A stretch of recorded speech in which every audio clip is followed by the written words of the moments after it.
Hi, and welcome to PJ and the Beard. This is our 19 conversation series, and this is conversation number 17. And as we've been doing these, we've been really lucky to have some awesome guests join us. And today is no different. Today we have on the show Mr. Jon Cusack. How you doing? Good. How you guys doing? Doing great. So this is exciting for us because Jon has his fingers all through the pedal world, we think, and get to spend some time here today and find out what he's up to. I do see down in the chat, Jay Steen has already been in the house and joined us. Brian Landreth is here. We call him Uncle Bry. Jon, he's a great guy. So to start, we didn't talk too much about that. We've been doing like kind of a clip of the day and a pedal of the day. And so it's kind of a good way to start too, as we wait for people to kind of join in. Pat, and I hate to go right into the clip of the day because we haven't heard anything from Jon yet. But Pat, you were looking at his website, right? I did. So part of what we like to do is sometimes if we have a pedal builder or somebody that's involved in the industry, I went to look at your artist page, and I wanted to figure out who your artists are. And I found some of these conversations have been like a hidden gem, or somebody I don't know about, or somebody that Jason doesn't know about. And with the power outage today, I'm a little off my game, which I'm so stellar most days. But like Jason's gonna have to remind me of the name. But the guy, I started going down rabbit trails with different artists, trying to find a good clip that was maybe good quality or featured good playing. And here I'm going down this rabbit trail, and I see Warren Haynes on the stage, and I see Joe Bonamassa on the stage, and then I look over and there is the player that I'm looking for. Jason, help me out. I'm sorry, this is terrible. Tommy Bolin? Thank you. No, that's the tribute to Tommy Bolin. Oh, It's no. Lucas Parker. Lucas Parker. Yes. Thank you, Really Jon. great guitar player. Yeah, that was the worst intro ever. But this guy was amazing. And the more I went down the rabbit trail and saw small bar gigs and then this popped up. And I'm like, wait, that's Warren Haynes. That's Joe Bonamassa. But Jason's going to play this. We usually go 30 seconds. There's like 2 minutes of magic here. We might not cover all of it, but here it is. Yeah, we'll give them a little clip, and then they can go out and find. Because you're right, it gets really intense. In fact, it got so intense it knocked our power out. I was watching it right at the end. My power went out and stayed out for like 4 hours. I was really worried we weren't going to get to do this. Right. By the way, Sugar Licks just jumped in, and people are commenting on your lamp, Jon. Oh yeah, I had to bring that to my new office. I haven't got everything moved to the new office, but that had to get here first. The important things first, right? The capacitors, transistors, leg lamp. Exactly. Here we go. Right. So here is Lucas Parker.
And he just keeps stepping it up from there. And you can imagine, then it goes to Joe Bonamassa, then it goes to Warren Haynes. And when somebody gets on stage and plays like that, you can imagine what those guys do afterwards. Very cool clip. Yeah, not the best audio. So yeah, seriously, go find it yourself and listen to it. We just try to feature something. We understand that like it doesn't come out the best sounding, but yeah, amazing player, great. We're all looking for something to do. That is a great rabbit trail to go down. Fantastic player, good artist that Jon has in his family there. All right. So then we just jump right into pedal of the day, and pedal of the day obviously is going to feature Jon's pedals. So we love when we bring people on, Jon, that we're familiar with through their product, first. And so far, I think everybody that we've had on, we've been familiar with their product. That might have to change here shortly. But we first kind of got into where we would connect with you and didn't even know it at the time through this pedal, the DMBL, which is Mojo Ham, which you now are running. Correct. Okay. This was pre you taking over that company? Yes, that was one of Brad Fee's designs. But there's a lot of cool stuff coming out of that company now since you've taken over it. And then the other one is the Tapper Whirl, which is going to be on our upcoming Tremolo series. And we reached out to you about this one. We really wanted it because this was the first tap tempo, right? Correct. As far as we know. As far as, well, and that seems to be the general consensus on the internet. Prove it, right? I'm pretty sure. All right. So I'm just gonna say, like, you must be some kind of mad scientist. I'm not that mad. I just look like I am. This pedal has so many features. Yeah. It's mind blowing. Like, I literally spent like 10 minutes reading the user manual just before we did this show, so I didn't look like an idiot not knowing anything. But I would love if you would kind of walk people through with this, since this is the one we're going to be featuring on the show. Would you mind walking people through kind of what this does and why it's unique? Yeah. So, again, the Tapper Whirl is a tap tempo tremolo. The idea behind it was a tremolo that you could get into sync, because tremolo, unlike other effects, if it's out of sync, it's very noticeable. A delay pedal can be out of sync and you don't notice it because you only have a couple repeats. A tremolo follows wherever it's at, and if it gets off beat even 1%, you start hearing it after a couple measures. And so the idea was allow the user to tap tempo, right? And there were other tap tempo effects at the time. Nobody had done a tremolo.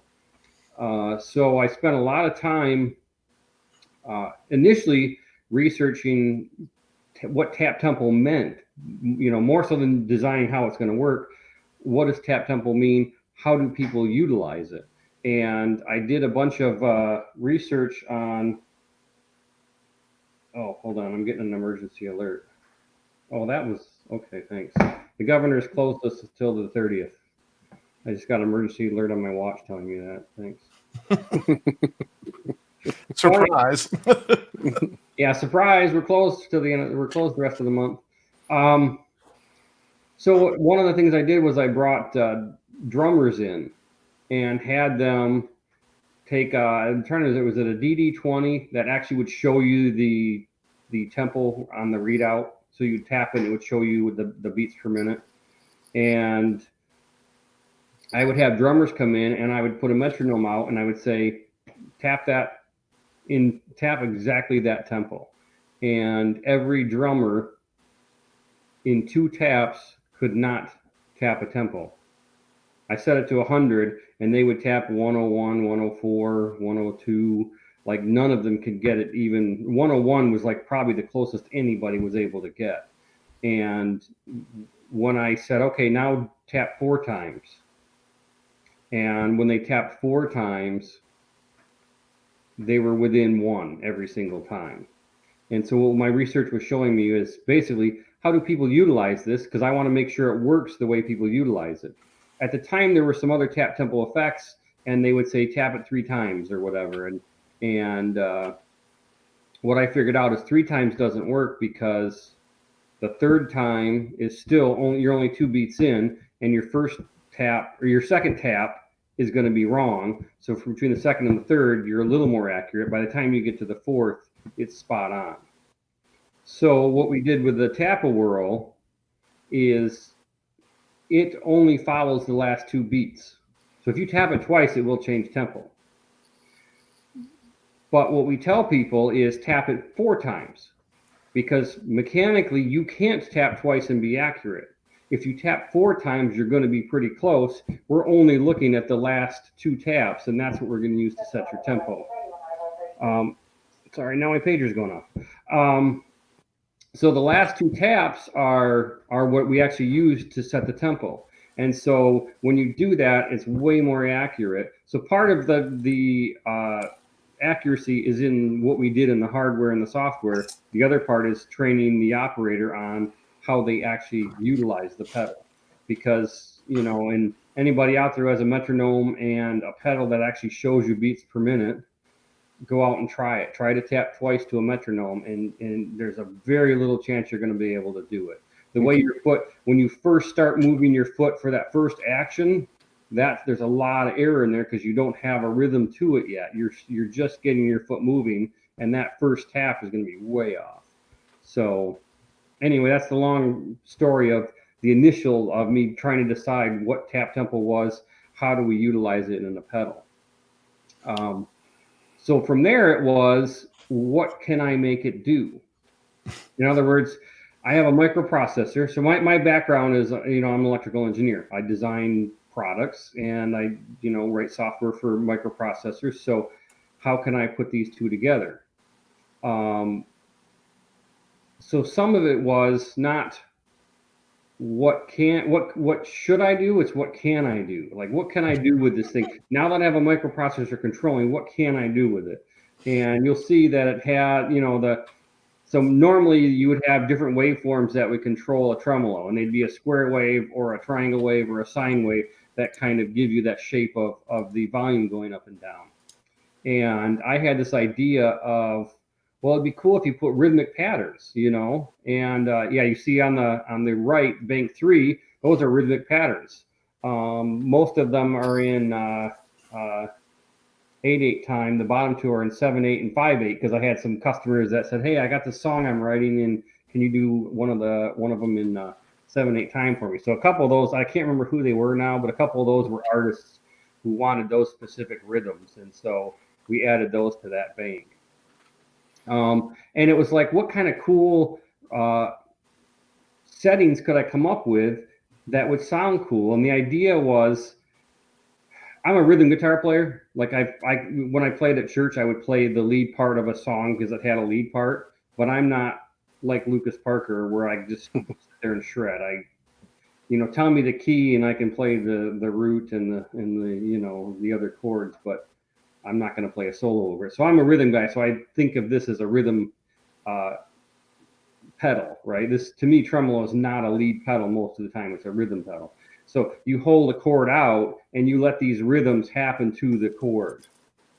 And so you get a lot of rhythmic patterns that add to the texture of the music. And, you know, you'll see some of the weird ones, especially the bottom row, you know, row 8 there. Some weird patterns that come in and out in weird ways, and some of the pictures don't make sense until you actually play it. Right. You hold a chord and let it ring out, and then you look at those waveforms. You go, oh, now I can see what that waveform looks like. You know, I can visualize what that's going to do to my sound. Except for 8 and bank 3. That's random. So what that one does is literally there's a random number generator in the main loop is constantly generating random numbers, and then that on top of the timing, and that's at a different speed than what the tempo is at. So it's generating more random numbers than you need. When the tempo time is up, it goes and grabs whatever the last random number was, and it basically sounds like a broken cable. You ever have a bad cable and you can't figure out where the cable's bad? You wiggle it and it cuts in and out, and you can't figure it, you can't find it. That's a lot of what that sounds like, because you can't quite tell when it's going in or out, you know, and it's just, you can hear the rhythm to it because it is following a tempo, but the actual signal itself is just all over the place. So it was one of those things where it's like, you know, we got so many waveforms. Again, I have a microprocessor. What can I do? What would be something cool I could do with this thing? And so that was one of them. And then one of the other things we wanted to do was the break function. So, you know, you tap it twice, it goes to the tempo you set it at. And then like the guys with the old Leslies, they've got that high-low switch. So it goes from high speed to low speed. So what we did is we put a break in it where you hold the tap switch and it slows down, and it keeps slowing down until you let go. And then you hold it again and it'll reverse direction and go back to where it was. And so you can go back, and every time you tap it, it's going to reverse direction and go faster or slower. So I've seen some videos, I can't think of them off the top of my head, but I've seen some videos where guys are really using that, where they'll hold it and they'll slow it down and they'll let go and they'll hold it and they'll come back up, and they really use it as an instrument, and that's kind of the intent of that, is it's an extension of your instrument where you actually are really interactive with it. That's really cool.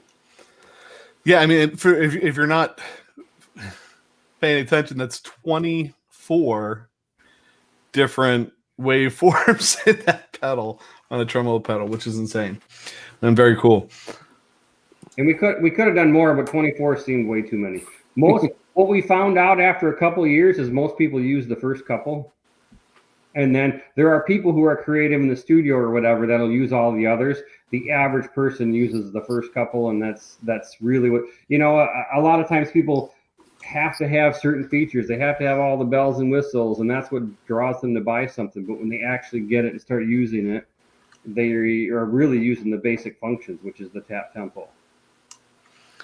So, and then along with that, and so let's see if I'm understanding this right. So let's say I'm on bank, B, and I'm on this preset, which is, I don't know, 6 or whatever. And then I dial in the other knobs the way I want them. If I hold both switches, it will actually save that to that, right? It will save that as a preset then? This one works a little different than that. So this one... Okay, that's why our new resound does what you're talking about, our new reverb. And when we re-release the tap world, it'll do what you're saying. What the current one does is it remembers the tempo, it remembers the break speed, it remembers the fade-in value, and it remembers the waveform you were on. No, I'm sorry, the waveform. So the waveform in that particular pedal is storing those other parameters. It's storing your fade, and we didn't talk about fade-in. So fade-in is like the old tremolo on a Fender amp. When you turn it on, it takes a few seconds for it to actually come up to speed and to depth. And so the fade-in also is a parameter on there. So it remembers those parameters per waveform. So it's a preset of sorts, but it's a preset of that particular waveform. If that okay, yeah, then I'm right. So then, like, once I have it on this waveform here, and I set the other things and I hold it, I'm saving those things to that waveform. So the next time I go back to that waveform, it will be there? Some of them. Some of them. So the speed will be, but the depth won't be, the level won't be there. The option knob setting, so the left 3 knobs are always live. No matter what you do, they're going to be where they're set. The actual waveform and the break speed and the fade-in are all going to be what's stored for that particular waveform. Okay. That makes sense? Yeah. Okay, and so then, right, and so then you have the option knob, which controls the tap divide. So you have subdivisions, so people that want like quarter note or half note or whatever. Right. Also controls the fade-in, also controls the break speed. And, it is pretty intuitive the way, you set it up. I mean, it's just a matter of when you turn that knob, what it's controlling. So whether you have it in bypass, whether you have it on, or whether you're holding the tap button while you do it. Right. So, I mean, that's pretty easy to understand, I think, So is there anything else? I do have one other question. So say I wanted to use an external tap, like a maybe like one of the smart clocks, like the disaster area clocks or something like that. You can just make like a 1/4 inch cable to RCA to do that? Yes, some of them don't. Some of them don't work. So a typical tap from your foot is about 50 milliseconds. So the pulse itself is 50 milliseconds, and it repeats at whatever your speed is. A lot of the clocks out there are a 50% duty cycle. So if you're doing a 1 second cycle, then the foot switch is going to be pressed for a half a second. And the problem is, because of the break function, I think you're trying to activate the brake function. So instead of setting the tempo, I start slowing down because the switch has been held for longer than 250 milliseconds. So some clocks put a narrow pulse out that duplicate what a foot switch would put out. Those ones work. The ones that put out an actual square wave will work to set the tempo depending on as long as the tempo is shorter than the 250 milliseconds. So it'd have to be less than a half a second. So if it's under a half a second, then it would work. If it gets above half a second, then I think you're trying to use the brake function. Okay. Gotcha.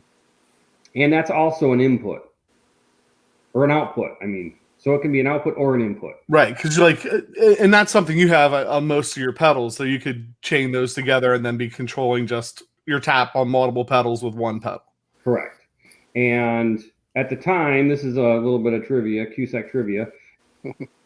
At the time, I thought, I'm going to create a new standard in the industry, and everybody's going to use RCA for tap tempo because 1/4 inch is for audio, and then you won't confuse your audio with your tap tempo.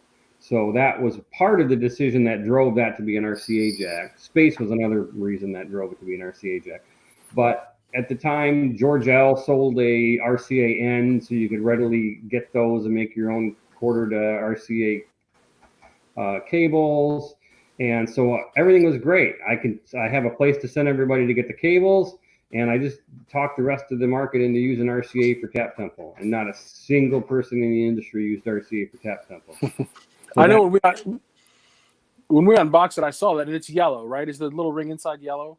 Because like it would be like video, right? I'm like, please tell me that you plug this in, you plug it into a screen, and it gives you a psychedelic image of what's going on with this crazy pedal. That would be a great function. Oh, I've got a video out. That's where my little brain goes. I was like, ooh, does it give out video output? Well, and the other thing was what was funny. So not only did nobody do it, but then George L. discontinued the RCA end. So I have in my warehouse every single RCA end that George L's had in their warehouse. When they discontinued it, they called me because they knew I was using a lot of them. They called and said, hey, we're discontinuous. You want to buy everything we have left? So if anybody needs George L. RCA ends, I've got a lot of them. I think you've got a lot of stuff. I mean, we're jumping around here because Mammoth, you bought out what was left of Mammoth, right? You kind of find all these finds and put them together and find a use for them, right? Right. Yep.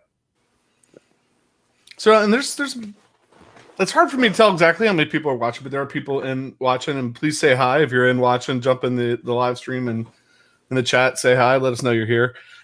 We'd love to hear from you. If you have any questions for Jon, please ask some questions. I think this is one of the things that I learned on the JHS show recently when they did an episode on the new pedal that you had coming out from Mojo, Hand Effects, was that you were involved in that company. And then following you on Facebook, saw that you bought Mammoth Audio and you're getting in all these parts and stuff in. And so what a lot of people might not know is like, it's not, you have your hands in the pedal world more than just the branded Cusack Music pedals that you put out. Right. And I know some of that you can talk about, maybe some of that you can't talk about, but like, could you just give like people that are tuning in and don't know this, that I think that's kind of an interesting part of what your company does or what you do, from the aspect of what you're able to talk about. Could you just give them an idea of what you do, I guess? Yeah. So actually I forgot, I should have grabbed it. I should have made sure it was on my desk. I have something on my desk usually, and I didn't bring it. So a funny story about JHS.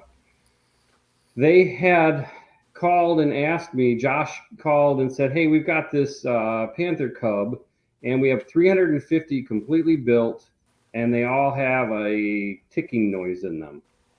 Can you relay out the board for us really quick so that, because we have these sold, so we need to relay it out and get them rebuilt really quick. And I said, well, can you just send me one overnight and hopefully I can figure out how to use the boards you have, so you don't have to throw them all away. And so he overnighted me the board, and I played with it and figured out, in the morning, I figured out what the problem was. While I was eating lunch, I figured out what the solution was. And, 1:30 in the afternoon-ish, I texted him a picture. I said, solved your problem. And the picture was a root beer can that was cut into the shape of his circuit board. And he's like, what do you mean? I said, this completely solves your problem. So what it was a shield. Basically, he had, it's a delay pedal with bucket brigade, so it has a clock that's clocking the buckets. The clock signal for the buckets was on a board stacked on top of the audio board. And that particular trace ran literally on top of the solder joint for the tip of the 1/4-inch input jack. So literally the proximity of that solder joint to the clock line, and you have high impedance guitar pickups, so there's nothing to absorb that energy, and it goes right into the signal path. So the entire solution was cut a piece of metal and put it between the two circuit boards. And they were able to have somebody die cut something that was metal, but it has to be insulated too, because you got circuit boards on either side. But they had somebody die cut something for production, and they were able to actually use all of those pedals. And we talked to Josh and I joked at the time, and we never did it, but we talked about releasing a limited run where you pick a beverage, and either him or I would drink the beverage and then use the empty can to make the custom shield for them. So, That's great. I don't know why we never did it, because we talked about it and then it just never happened. So, but that was that might have been 10 years ago. I don't know, when did that Panther Cub come out? Yeah, I'm trying to think. It's been out for a while. Mm-hmm. So that started the relationship with those guys. And after that, I designed the muffaletta for them. And we've done a lot of stuff for them. Mostly what we do these days is production for them. We got really busy and from an engineering standpoint, and they have so much work that they were having someone else do most of their design work these days. But yeah, we were doing a lot of the designs for them for a short period of time. When I had the time to do it, and as we've grown, it's been harder to find the time to do engineering. So, but yeah, we still do a lot with JHS. They're basically a partner to us. Like they're a good customer, good friends. It's always good hanging out with those guys. Well, it's good hanging out with all the guys. Like I'm going to miss Summer NAMM, not because of the show. I'm going to miss Summer NAMM because of seeing all the other builders. That's what Summer NAMM was always to me, was hanging out with the other builders more than anything else. Mm-hmm. Yeah, we've heard that, and so we've been lucky enough to talk to. Oh my gosh, Josh Scott. We did an interview with him. Brian Wampler, David Barber. Rick Matthews. Bruce Swindler. Yeah, so we've had. I'm trying to. Did I forget anybody? I think it was it. Well, Dave Sestito. Dave Sestito, who's going to be on the show tomorrow. Yes, but that's what we're finding is there's kind of this very community aspect to the pedal building world. It's not as maybe as cutthroat, and if that makes sense. Yeah, there are very few adversaries in the pedal world. Like most of us will call each other up for having a problem. We'll call each other up. Hey, I'm dealing with this. What do you do there? And that's this market. We're competitors, but we're also all good friends. Most of us. There's a few guys that for whatever reason I've just never hung out with, but a lot of the pedal world, I hang out with whenever I can. I took a trip out to Oklahoma last year and stopped and saw a bunch of the guys. Stopped at Walrus and Old Blood Noise and hit Creation Audio on the way. Went to, who else did I see on that trip? I went to Mammoth on that trip so I got to see Mammoth a few months before they shut down, so I had an idea of what they had for sale because I had just been there. And then I saw JHS on the way back home. I stopped at JHS, and I know I stopped at a couple other guys while I was out there. I made a lot of stops. That was a fun trip because I got to actually, tour a lot of. Oh, Robert Keeley. Yeah. Stopped at his shop. Yeah. So yeah, it's great. Like, when the phone rings and it's one of those guys, it's like, oh, Robert's calling. Oh, I wonder what he wants today. Like that's our industry. We're all in this together. I don't see any of those guys call and think, oh, that guy's a jerk. I'm not answering his call. It's like we're all in this together, and that's what's cool about it. Yeah, that's been cool for us to see that. Yeah, that's really great. Down in the chat, one of the questions was, tell us what you're doing now. And so I want to let you get into that. And I think both from a pedal industry, from what's going on in the world industry, but I do have one little clip here. Not so much a clip, but I think this would be a great way to kind of start that conversation for you. If you give me 1 second to share this, and then it will be a good bam. So I'm just going to hit play just for a second. And so this is Jon's Facebook feed. And I'm going to let him tell you about what's going on there.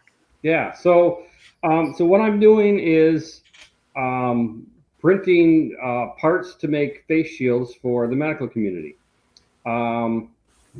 It sort of started with the fire department. So those of you that don't know, I am an on-call firefighter for the city of Holland. I'm also an EMT, so I'm involved in the community that way. And we were talking about, this COVID thing, we don't have enough supplies. We don't have enough N95 masks. We don't have enough, like we're literally counting the supplies. And if the numbers hit Holland like they do other cities in the world, and this was before New York got bad, we were looking at, other countries. If the numbers are similar, calculating down to how many medical calls are we going to run, and then how much equipment do we need for that many medical calls? And it was like, there isn't enough equipment. We don't have enough stuff here.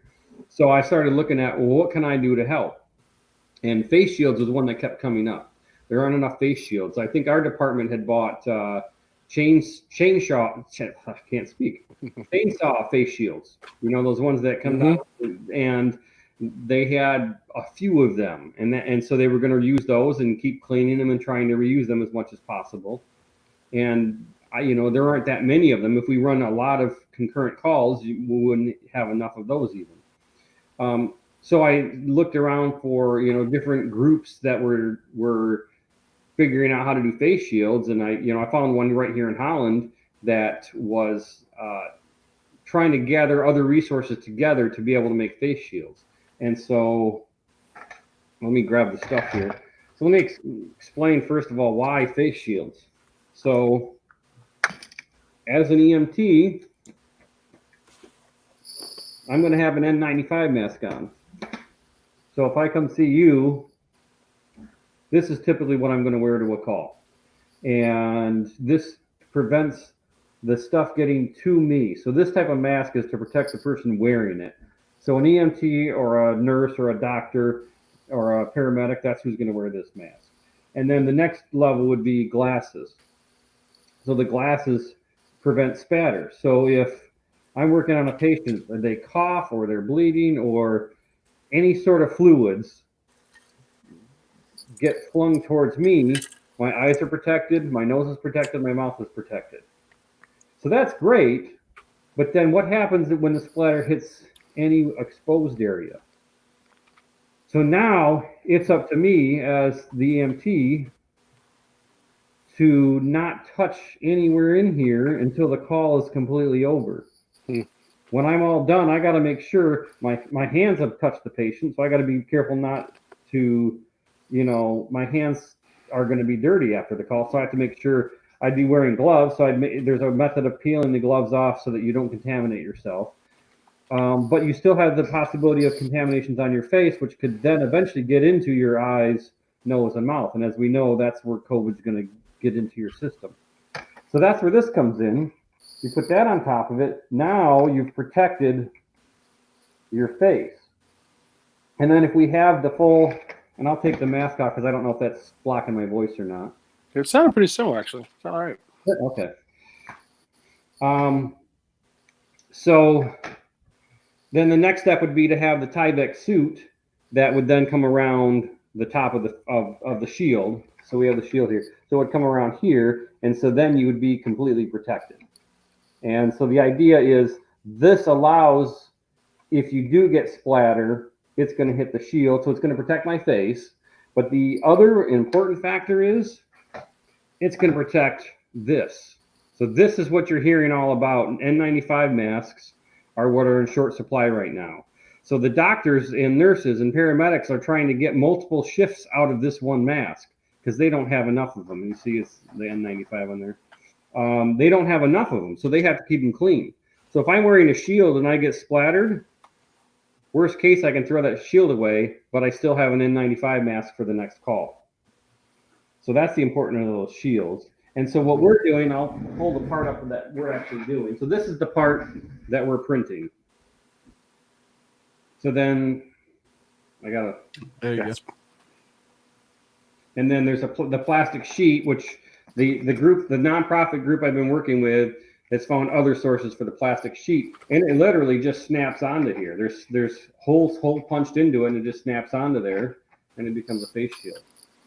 What's your capacity to create those, like to generate those? So in my building, I have 6 3D printers. 5 of them are currently running. I have parts on order for 2 of them. One's barely running. So right now I'm getting about 100 of these a day on a good day. That's with 5 of the printers, running pretty much full bore. So my follow-up question to that is, from a business perspective, what personal production are you kind of sacrificing to make that happen, right? Like, what would those normally be used for that they can't be used now because you're doing this great humanitarian thing? Well, so the printers, normally we use the printers. The 3D printing is a kind of a hobby of mine, plus a business thing.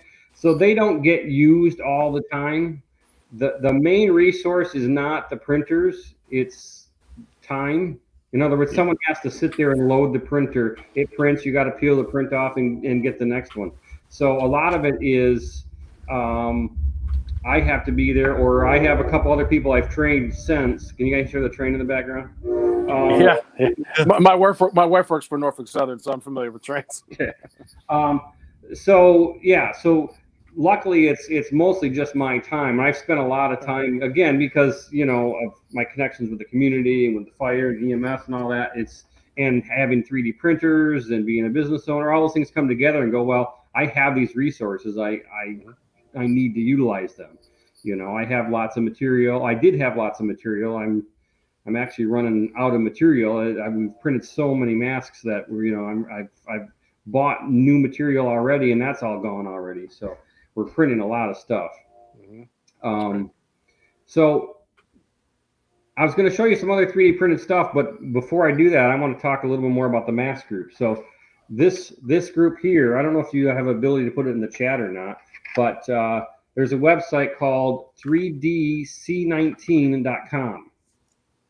So that's a nonprofit group here in West Michigan that everybody's donating time, material, resources. If you need if you need the shields, you can go on there and request them. So like, fire, police, ambulance, retirement homes, all kinds of different agencies and companies are asking for these. So you can actually go to that website and request the equipment. And they'll, we have a backlog now. We were keeping up pretty good, but now we have a little bit of a backlog. But if you have a 3D printer, or if you have money, or if you have any of the materials needed, like if you have if you have the ability to laser cut these plastic sheets, or the ability to even donate the material so it can be laser cut, any of that, go to that website and register either as someone who can print the parts, or as somebody who will donate time to help, or to donate money, because what they're doing is they're taking money and using that to buy more filament for our 3D printers. a lot of these, most of the guys are using the filament they have, but then they run out and then they're buying their own. I bought a ton of filament last week and it's all gone already. So this week they actually had some extra, so I took a couple rolls from them today because I was running out again. So yeah, donate there and help us get more of these masks into the hands that they need to be in. So yeah. As far as 3D printers, let me show you a couple things that are fun things we've made. If you've been to a NAMM show, you probably so that we 3D printed for the world's largest functioning guitar pedal. We had originally it was a reverb pedal. At the last show, we turned it into our Screamer Fuzz Germanium, which we developed a brand new knob for that. So this is the blown up knob that we put on that pedal. I 3D printed a disc golf disc a couple years ago. This is out of a flexible material. That was just for fun. Here's a printable N95 mask. A lot of people have been trying to print these, and the issue has been when you put it on here, every person's face is a little bit different, so you cannot guarantee the seal. And if you don't have a good seal, then you risk getting infected. So a lot of people have been trying to print these, but a lot of groups have stopped printing them because they cannot guarantee they actually work. And I personally wouldn't be comfortable. I'd be more comfortable going into a medical call with this, because this I've been fit tested for. And fit testing means you put it on and they put a hood on you, and then they put stuff that smells really nasty. And then if you can smell that, then the particles are getting through the mask.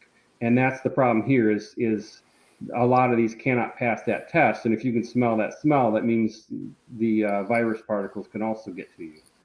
Well, you can hang on to those for Halloween and sell them. People could go dressed as Bane from Batman, maybe, if you kept those. Yeah. Here's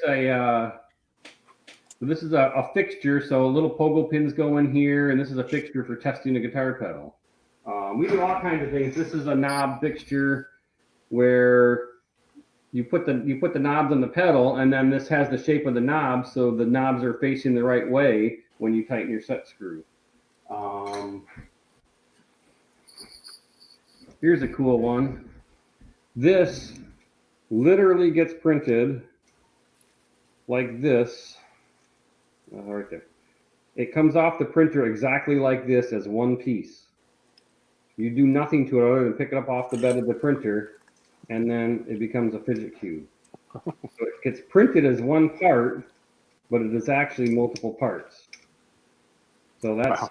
And this is the hobby part of it, like trying to figure out how to print cool things like this on a printer that comes off completely functional.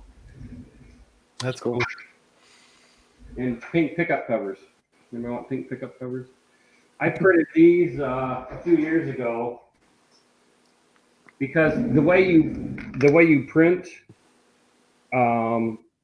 affects how the print's going to come out. Like you can print it in various orientations. This side up, this side down. Depending on which way you print it, different features will be better than others. So I was experimenting with different orientations on the printer. JHS can get those to Paul Gilbert for you. And then this was a cool one. It's just showing that you can, if I can get that to the camera, right there. I can't focus. So that's a tiny little thread. This is a little cap that goes on fidget spinners. Remember, I don't know if fidget spinners are still cool, but they were cool. So this is a little screw together piece for a fidget spinner. So that thread actually gets printed on the printer and it's fully functional. So anyway, that's just a quick rundown of some cool things that you can 3D print. Some of them are toys and some of them are actually fixtures for building things. That's cool. So is that a bit of an outlet for you? Because you talked about how busy you are and what's going on. So to kind of step away from the pedal world a little bit, is that sort of something that kind of reinvigorates you or lets you clear your mind, or both? Yeah. So it's, you do the same thing for a long time and it just becomes a grind. And so you need something new to be excited about. And about 4 years ago is when I really got into 3D printing. and that's why I have 6 of them. It was like, oh, this is cool. I wonder what this other style. There's different styles of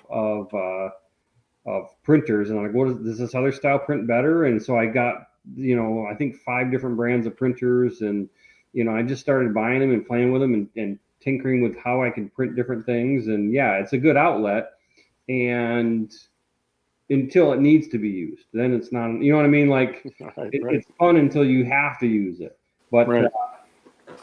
This whole COVID thing, made it fun again, because it's like, oh wow, so I actually have a use for these all. So because especially my family members have been like, well, why do you need that many printers? Well, now I can justify. This is why. You never know when COVID's going to happen, so that's why you should always have that many printers on standby, just in case. Right. I hope my wife is watching. Yeah. Well, John, that's a great segue into something else that we were talking about earlier too. I've noticed I think I've seen some posts in the last, I don't know when, but I've seen some posts, and you talked about it a little bit kind of before we went live, this idea that you would like to maybe do some some teaching on pedal building. And do I feel like you've done teaching too for like maybe a technical? Yeah, so I have taught microprocessors at a college level. I have taught intro to electronics, AC/DC theory. I'm also a certified fire instructor, so I can teach the fire academy. So teaching is something that's always been something I've done on and off my entire career. And as a lot of people do when they get older, they start thinking about, what can I do with all of my years of knowledge? And one thing you can do is try to pass it on. And so teaching seems to be like the next logical thing of, how do I take what I know and make it useful to somebody else? So that's kind of like, okay, this is, more important to me than it used to be, to be able to share the knowledge and to see other people to get it. Last year I went on kind of a journey of, why am I here? Not, almost like a midlife crisis type of thing, but like, why am I here? What am I doing? What is my purpose? What do I want to do with my life? And I came up with basically, my personal mission is, I want to help people help themselves. It used to be, I want to help people, but then I realized, no, I don't. Because every time I help somebody that then reverts back to whatever they were doing before I helped them, that would piss me off. So I want to help people help themselves. So I want to be able to do something for somebody that when I'm done, now that they're on their own and they can take it from there and do something with it. And again, that's part of the mission of the company as well. That's how we treat our employees. That's how we're trying to treat our customers is, how can I help them? We're building pedals for them, sure, but how can I help them help themselves? In other words, what can I do for them that helps them? For instance, when they design their next pedal, how can they design it such that it's easier to build or more reliable or sounds better? And instead of just doing it for them, I can talk them through it. Here's some things that would make this go better, And so teaching is another part of that. How can I teach people such that they can take that knowledge and actually use it? And in the case of the classes I want to start doing, to build guitar pedals, right? A lot of people start out in this market and get a long way in this market and know nothing about electronics. You wouldn't believe how many pedal builders that or play their pedals of, and they can't do basic math on how the circuit works. And that's something I really want to try to get a lot of those guys, help them get to that next level, where it's not, they're just taking a schematic and changing a couple values and, oh, look, I have a pedal. I want to get them to the point where they look at the circuit, they understand what each component is doing. They can guess based on changing a component value, what it's going to sound like before they make the change. Because there's a lot in this market of, let's just change values and see what it does. And, I'd like to see guys starting to learn how these circuits work and be able to figure it out and calculate currents and calculate frequencies and that kind of stuff. So it's to bring the whole market up, where everybody in the market becomes smarter and better. And some people go, why would you want your competition to be smarter? Well, think about any market where keeping the competition dumb helps you in any way. It doesn't really. You have this false thing of, well, if these guys are all dumb, then everybody's going to buy my stuff. No, that's not the case. It's whether people buy your stuff or not is a marketing thing. And, teaching someone to build good product isn't going to make it so my product's any worse. It's just going to bring up the level of all the product in the market. So it's like the rising tide lifts all boats, right? Yeah, exactly. Yeah. So Brian asked a question in the chat. He said that you seem to enjoy a challenge. Is there something in the pedal world that you've been working on that has been a big challenge? Marketing. I will not. I shouldn't say never. Given my current knowledge, I won't teach a class on marketing because I have proven in 18 years of this business that I don't know how to market. I've been here longer than most, and I'm one of the least recognizable builders. Just about every builder knows who I am, but a lot of guitar players don't. And so, yeah, marketing is something that I've been struggling with the entire time I've been in this market. Well, that's going to change for you today because, wow, you've really stumbled across the marketing machine here. Now on your guys' show, I'm not going to be able to keep them on the show. Right. Well, and then I would imagine getting your pedal released over on the JHS show was a good marketing move. That was a really good release for us. Yeah, I'm sure. They have a huge reach on that channel, and it just goes back to speak to what you were talking about earlier too. The way that Josh approaches the channel. In fact, one of the first interview we did with somebody was with Josh, and it was because of that. Like, why? That question had been kind of nagging at us forever. Like, why do you start a pedal channel to talk about other people's products? So and it worked. Yeah, it did. And it unintentionally worked, I think. But yes. You see Barbara's comment in there, Jason? Yeah. Here's a comment for you. Dave Barber just said, "I know who John is, and we are in the did not watch Shark Tank club." Because I think that was pretty much when we talked to Dave. We talked to Dave last week, and I think that was pretty much his answer too. The whole marketing thing. He doesn't. I got your email, Barber. I just haven't had a chance to respond to it. Well, maybe that's a segue to so what has this lockdown meant for you, right? You're running multiple companies. You're building various degrees of pedals, pieces, parts for other people. You have employees. How have you navigate all this? Because you said in the front that you've been really busy. So let me just say again, thanks for taking the time to do this today because you have been very busy. But what has it been like, and what kind of things did you have to do to prepare and or react to this? Well, so one of the things, what's interesting, it's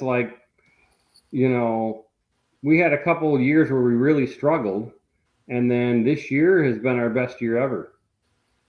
Right up until COVID. It was, wow, we're blowing up. I hired 10 people, I think, this year, and I probably could hire more. And then, you have to shut down now. So we were like, okay, what does that mean? Do we have to shut down completely? We were looking at what the rules are.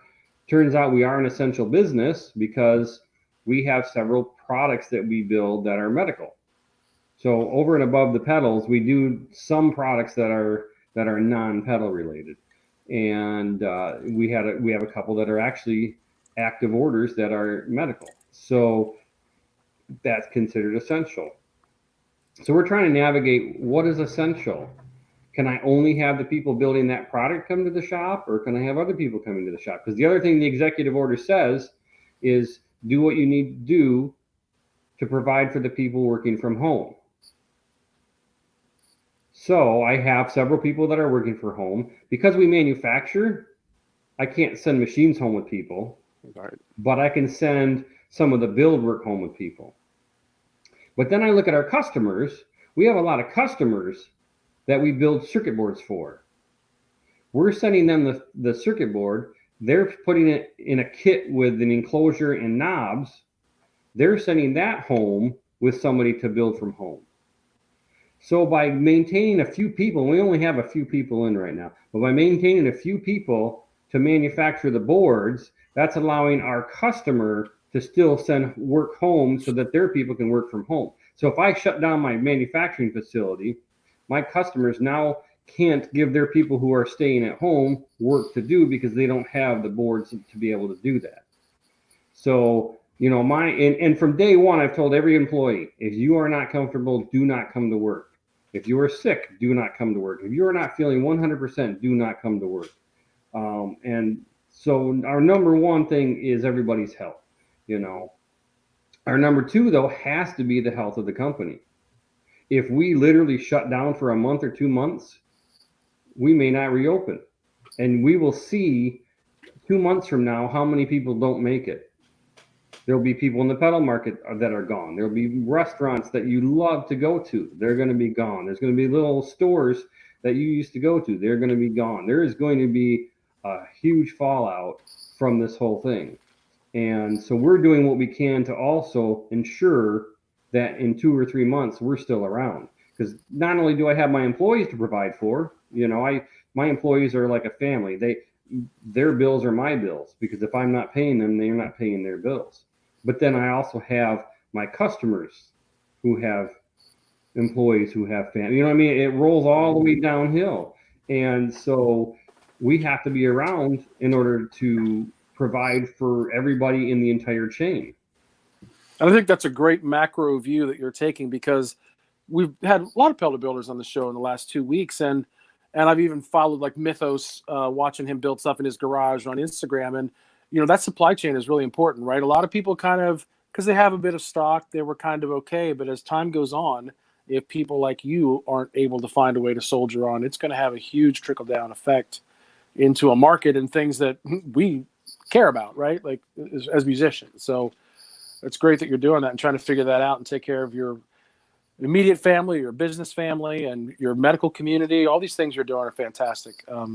And so hats off, because I know it's got to be a lot of stress, and probably why the leg lamp had to come over, right? You had to have something to kind of like get a little levity these days. So I think what you're doing is really great. Wow. So looking at the time, like I said, these go fast. We're at like 57 minutes. So,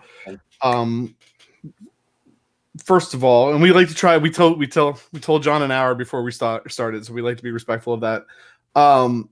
Before I say anything else, in the description for the live stream, if you look down there is a link to John's website, the Cusack Music website, Instagram, Facebook. There's a link to the Mojo Hand website and Instagram too. So please go out and check those things out, and share what they're doing. Great stuff. What else? Our channel. Thanks for if you've been watching this long. Thanks for watching, and we're closing in on that 1,000 subscriber thing that we've been trying to get to. And so, if you are not a subscriber, we'd love for you to subscribe. That'd be great. So there's that. Dave Barber said down there in the chat, John, he said, "Hats off to you, awesome stuff." I'm trying to figure out this 9 to 18 volt question. Okay, what is that? It says you need to ask John. Okay, Brian, he's telling Uncle Brian to ask the question. So the other day in the chat, we showed this pedal, and this is Hampstead Electronics. It's their tremolo, and on the back, when we showed it, I don't know if we'd be able to get that. Let me see if I make myself bigger, if you can see that. On the back, it says the voltages. So 9 volts is 450, 12 volts is 250, and 18 volts is 180. Somebody in the chat was wondering, I think it was actually Uncle Bri, was wondering why, as you raise the volts, you lower the milliamps. Can you hold that up one more second? Okay.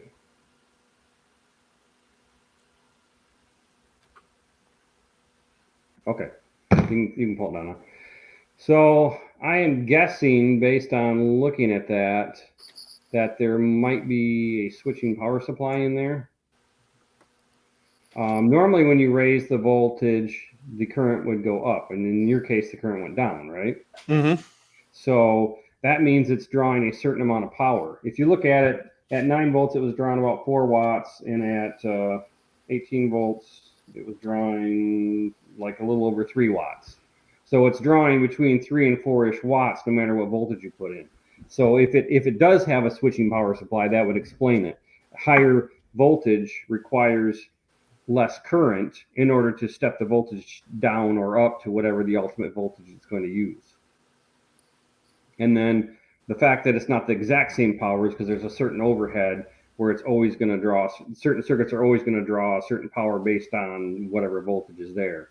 But it looks like a majority of the power is based on voltage, and it's negative. In other words, sorry, that's my pager again. At 5:30 here, they test all the pagers. Okay. Wow. So yeah, so the power in a switching power, if there were only a switching power supply in there and there were nothing else in there, then the power that it draws would be about the same between 9 and 18 volts, because it converts the power, the current times voltage, basically. So you take the 9 volts times the 400 and whatever milliamps, and that gets you the 4 watts, and then you do the 18 volts times the, I think it was 180 milliamps, and that gives you the 3 point whatever watts. So you're converting the power, and it's more efficient than if it's just a resistive circuit. So if that were a drive pedal and you ran it at 18 volts, you would expect the current to go up, because you're running the full 18 volts to the actual circuit that's drawing the current. So, all right. So from the non-electrical engineer standpoint, are you saying that the pedal's pretty much supplying the same amount of power to the effect no matter what voltage you run it at? Yes, that's what it appears. I mean, looking at just the label, obviously I don't know what the pedal is, but looking at the label and the current draw, the actual circuit itself is drawing the same amount of power. So if you had a drive pedal that you ran at 9 volts and then you switched to 18 volts, you're expecting to get some kind of sound change from going to the higher voltage.